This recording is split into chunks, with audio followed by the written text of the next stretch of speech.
এই কালিয়ার হাতে চাবুক যখন তোমার ওই পিঠে পড়বে, অসহ্য যন্ত্রণায় কাতর হয়ে তুমি ওকেই বউ বলে স্বীকার করবে।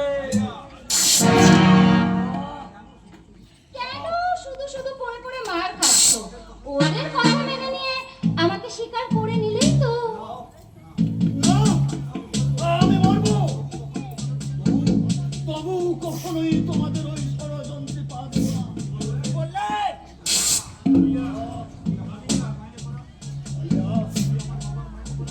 তুই আমার বাবার মাইনে করা গোলাম হলেও তোর তো সেই মনুষ্যত্ব আছে। তোর সেই মনুষ্যত্ব দিয়ে তোর নিজের পিঠে চাবুক মেরে দেখো, তোর মনুষ্যত্বটা বেঁচে আছে না মারা গেছে। টাকার লোভে তুই যা অন্যায় করছিস, সেটা কি অন্যায় নয়? কিসের অন্যায়? এই চাকু চাবুক চালনায় কালোর আর আসল ডিউটি।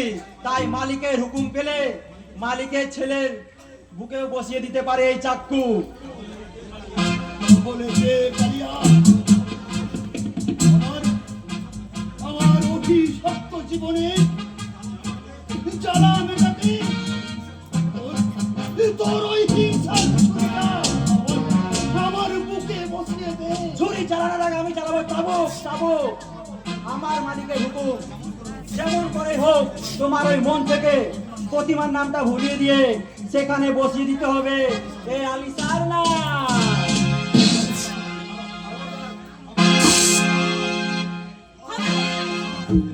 আমি থাকতে আমার স্বামীর গায়ে কেউ একটা কাঁটার আঁচড়ও লাগাতে পারবে না।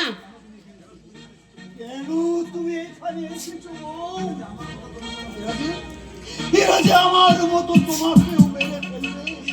দেখ দেখ কষ্ট তবু যেমন করে হোক এদের হাত থেকে তোমাকে উদ্ধার করতেই হবে গো। আমি না ওদের গোপন ষড়যন্ত্রের সব কথা শুনে নিয়েছি। তোমার সর্বনাশ করার জন্য তোমার বাবা